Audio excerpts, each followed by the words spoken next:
What is going on today? I'm just waiting to hear back from Trevor. Yesterday afternoon, almost evening, we got his Jeep running. All came down to a fuse, which him and his buddy said that they checked earlier, so I didn't even bother checking it. If I would have, took the time to check the fuse, probably could have got this problem solved right away. Now, he drove his Jeep last night, same thing happened. I'm driving his Jeep, it died, the fuse blew again. So if you guys remember from the codes that we scanned earlier, there was that O2 sensor that shorted out.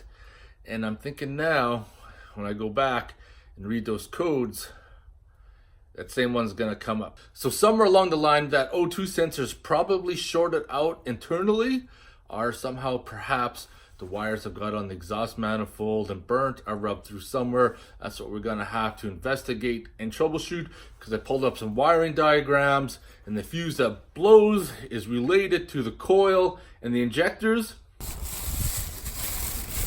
All right, so I just got some things and I'm en route now. Oh, Trevor's already got hood up on his Jeep. Looks like he's got a fire going in the backyard. See, this is where Trevor's issue is this O2 sensor. Pipe's completely busted, so as he drives, it bounces around, and of course, as soon as it grounds out on something, boom, blows that fuse, shuts his Jeep down. So for right now, I'm just gonna disconnect it from up top there, and that'll be the end of that. Alright, O2 sensor's disconnected. Getting Trevor to tie that main harness wire up to that other wire so it doesn't rub on something else and short out. And it shouldn't have any more issues. There we go, winter's starting to settle in. Be no more working in the garage. Just got VAGCOM doing a search. Then we're gonna see if we can go into the auxiliary heater, see if I even have one, because someone said, geez, probably about a year ago, that some Volkswagens have an auxiliary heater. So basically an electric heater, so when you start up your vehicle, the electric heater takes over until you get heat from your motor, but we'll see. So no response from the controller, but I've read online that it's no longer able to communicate with the systems. Even if I go to 18 here, aux heater, there's nothing. But I also read that you turn your heat on max and press to recirculate, which I haven't been doing, and the aux heater is supposed to work. I'm not sure, my vehicle's already up to temperature, so something I'm gonna have to try tomorrow or whenever. Tomcat, are you cuddling your human? Tomcat. We're watching some fake news. Oh, she's a cold morning, but eventually gotta make it outside to the garage. Tried to have a fire last night. Dave and Trevor came over, but we got snowed and sleeted, and snow, hail, and everything else attacked us. Well, it's time to get some work done. During the week, I had these DIY Fender flare kits show up. I'll be assembling them much later in the future. Beer cans kicking around because after last night's ice storm, we came inside, drank some beers. I need to get some heat on and then start cleaning up this mess so we can continue along. Just toss those all in the back for right now. We're gonna deal with those later. Not gonna talk about where I got them from because that's another shit show in itself. So give you a little bit about the story behind that. Is that before I purchased them, I emailed them asking what their lead time was because they got to make them, and they said it's 4 to 6 weeks. And I'm like, okay, I'm fair with that. Made the purchase. Week 4 came along. I just sent them a message asking them, how their order was coming along. When you think you're gonna be able to start it or even finish it? No response. No response. And then finally, like in the 6th week, I sent them a message, said I tried calling, I tried texting like it says on your website, and emailing, and I haven't got an answer. So what the heck's going on? And they gave me this big runaround story that they're back ordered on these parts, and they're gonna have it shipped out at the end of the following week. Well, the end of the following week came along. I didn't get no tracking number. I didn't get nothing. Another week went by, still nothing. So finally, I just said, screw it. I called my credit card company and said, I want to charge back on this charge. This is the deal. Told them the whole story. And as soon as the credit card company put a charge back, all of a sudden, I got an email message from them saying that my order's completed, but they can't ship it until I cancel the chargeback. And I'm like, no, sorry, it's out of my hands now. I gave you guys a chance. You're dealing with my credit card company now. And they finally sent it out. So that's my story right there. And that's where I'm going to leave it. So I guess we can continue on. Gonna pull the radiator out, drain the radiator fluid, get all that stuff taken out of the way, remove the clutch fan. Do the leak down test because it's all part of my series, even though we're going to yank this motor out and continue with this project. And of course, I'll continue on making DIY videos of various bits that'll be on my other channel, because originally when I first built this Jeep, a lot of people don't like the fucking swearing. So there's going to be, like, of course, on my other channel, since there's an opportunity to revisit a lot of these, going to be a politically correct version. Of course, you guys watching the vlog are going to see the real deal and what's really happening. This is very important I'm doing right now, so I don't have to try to figure it out afterwards, is all the connections. So when I do the wiring, splicing later on, I'm not playing the guessing game. There we go, now we got it coming out. I don't know if it's some sort of blockage we had going on there, what the hell. The top rad hose. If you have the special tool giver, gonna use what I call water pump pliers, which these things are a real pain in the butt. Having the proper tool to remove these style of clamps is way better instead of fighting with it, as you see right here. Because after a few years, not usually your friend.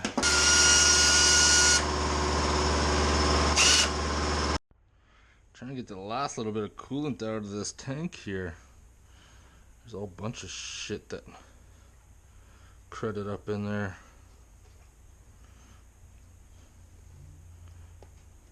Moving along.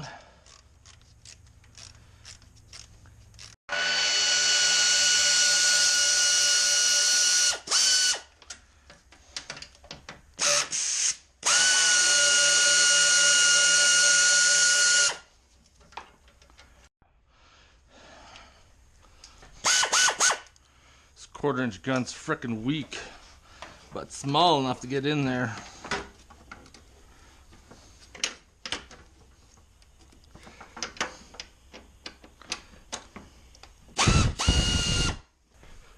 Should always have an army of M10 sockets, because little bastards always fall down and you don't know where they go to.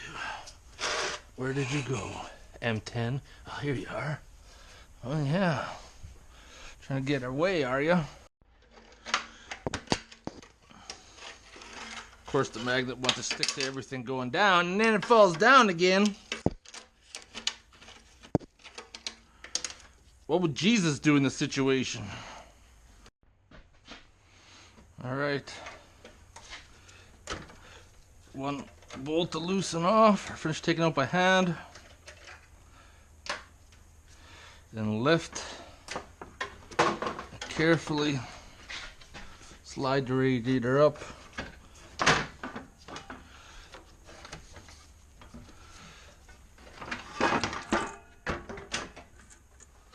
Just as so. And we're out. Let's pull this fan shroud off, because it's gonna be a real pain in the butt. Tomcat, hurry up. Take a dump. We gotta go inside.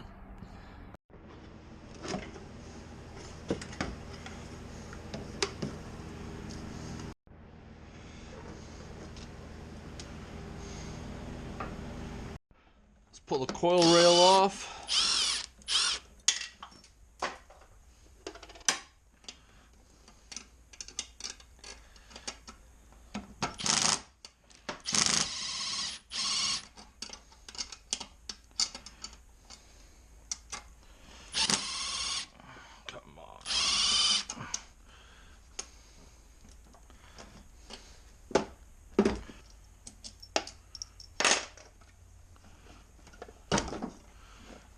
It was stuck on the rubber pretty good. This was a pretty good project when I did it a few years ago. Turned out to be pretty good. This red wire seems to be a little on the short side though. Need to put it back. Oops. Tape her up. Let's get this battery out of here because knowing my luck, I'll probably drop something on it. And that wouldn't end good. Look at all that corrosion on there. It's not good. It's almost kind of bittersweet tearing this down. It reminds me when I first started building this Jeep so many years ago. And here we are. It's going to be a Jeep reborn. A lot of good memories with the way it was set up. A couple more things I want to take care of. Pull the spark plugs out.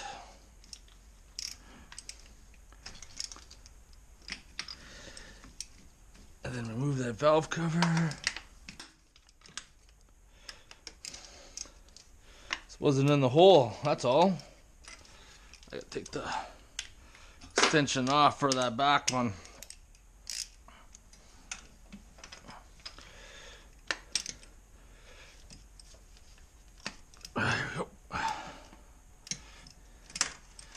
You almost need like the super stubby. I think I have a super stubby in here. Something that, something like that, but in the 3/8. Here it is. That's a super stubby.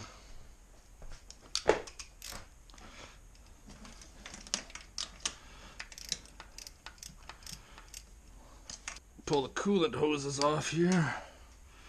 I don't need them up there anymore. Use my special pick.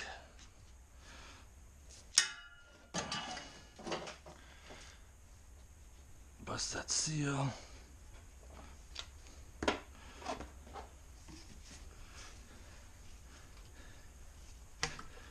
Yes, sir. Mean game.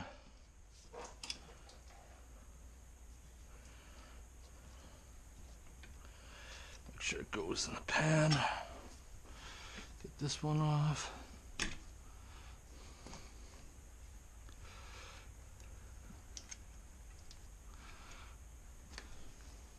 The weird thing is, the bolts on the valve cover are all 11mm, which I find is very odd.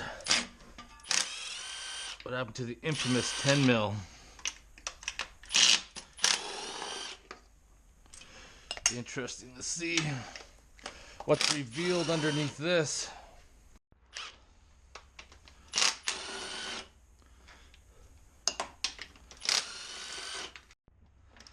This back corner bolt could be a little tricky. I'm using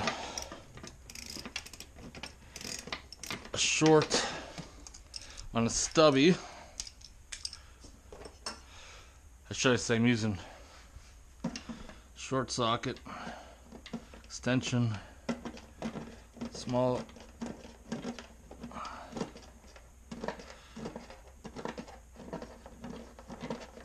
Oops. There we go.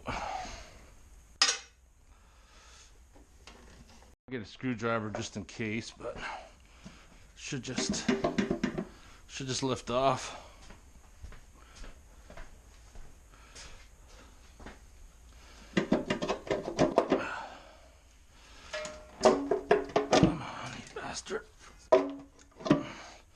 Radiator hose, preventing it from coming off, of course.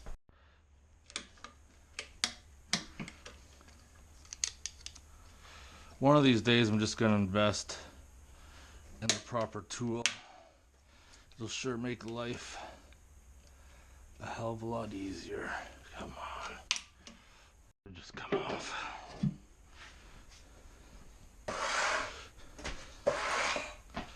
I'm thinking, nope, it'll come off. I thought maybe had to do something with that coolant pipe, but no. All right, for your viewing pleasure, valve cover is off. And as you can see, it's still getting pretty good oil. Doesn't seem like any springs are broken. Well, if we had a broken spring, the vacuum gauge inside would be able to tell us because the vacuum gauge would flutter. We do definitely need to do the leak down test on cylinder number 5 though. See what the issue is. I think we're getting pretty close to motherfucking beer time. I just want to yard that fan off.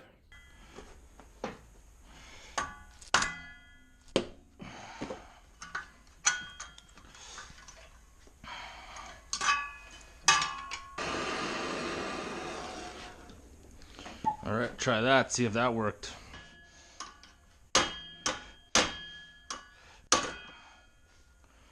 Holy shit! Let's crack open the fridge. Been saving this beer for a while. Patrick McBride sent it to me quite some time ago. Spitfire. From the UK. Kentish Ale. Beautiful. 4.5%. Alright, motherfucking beer time. Spitfire. Cheers, everybody. That is a nice bottle.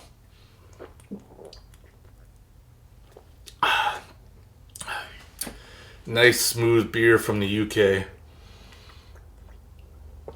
Oh, yeah. They make good beer. So that concludes another video. Going forward, things are going to be jumping around for a bit because it's going to be probably a month from this time before I pick up the hopefully LS engine. In the meantime, we're going to be doing a whole bunch of other things. Prepping, preparing, removing the old motor, transmission, transfer case, getting all that taken care of. And then once the motor comes in, we can start fitting it up, welding it in place. We're still got a ways to go before we hit that point, but we're making progress. But this beer sure is good. Anyways, I'm going to get going. If you guys have any questions or comments, post them below. And I want to thank you guys for watching.